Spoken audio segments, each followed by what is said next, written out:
President Carter's death has meant different things to different people. For one friend of the Carter family, it represents the end of an era, his father's era. We continue to hear stories about President Carter's impact on our nation, state, and its people.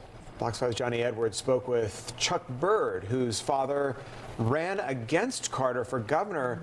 Johnny, this was way back in 1966. That's right, Tom. Courtney, one thing about living to be 100, you outlive your contemporaries. And one contemporary was Chuck Byrd's father, a former lieutenant governor and fellow peanut farmer. The two men were once political rivals, but the two families became longtime friends. Jimmy Carter's the last one in those 60s. He's the last one.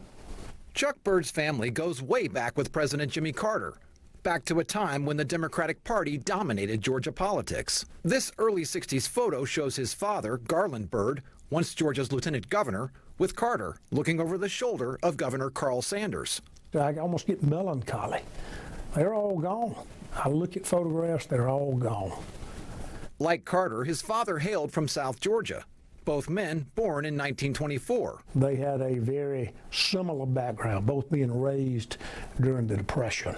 And both men wanted to be governor in 1966 in a crowded primary field. And back then it was different.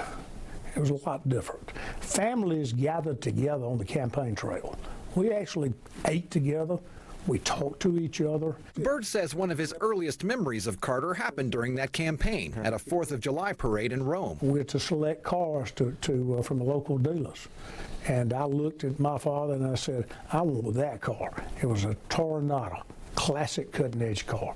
My father said, no, we're getting a Ford or a Chevrolet. Jimmy Carter's family goes straight to that Tornado. Byrd recalled his father and other candidates riding inside their cars. When that parade started, Jimmy Carter, then candidate Jimmy Carter, got on the hood of that car and sat there and rode down the parade route. I was amazed by that. I was 12 years old. Carter still placed third in that primary. Garland Byrd a distant fifth. Byrd would leave politics. I, Jimmy Carter, do solemnly swear. While a decade later, Carter would be elected President of the United States. How many presidents do you know when they inaugurated walk down Pennsylvania Avenue? He did the same thing in Rome, Georgia.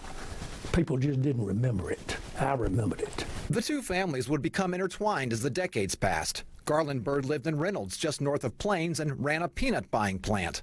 Chuck's father-in-law was part of Carter's peanut brigade of presidential campaign volunteers. Chuck became friends with Carter's grandson, Jason, as the two men practiced law. Garland Byrd died in 1997 at age 72. A World War II combat veteran, he left a complicated legacy, having run in 1966 as a segregationist. But he also took heat for refusing to close public schools earlier in the decade, something whites demanded to resist integration. But I'll tell you this. I believe Jimmy Carter would agree with what my father said about those times. I don't want to go back to the good old days. I want to know what tomorrow brings. History, of course, remembers Carter as mostly silent on the issue of segregation until winning office for governor, saying in his 1971 inauguration speech, the time for racial discrimination is over. Courtney? Yeah, just such a fascinating look back and inside perspective on what it was like from someone who was there at the time. Johnny, thanks.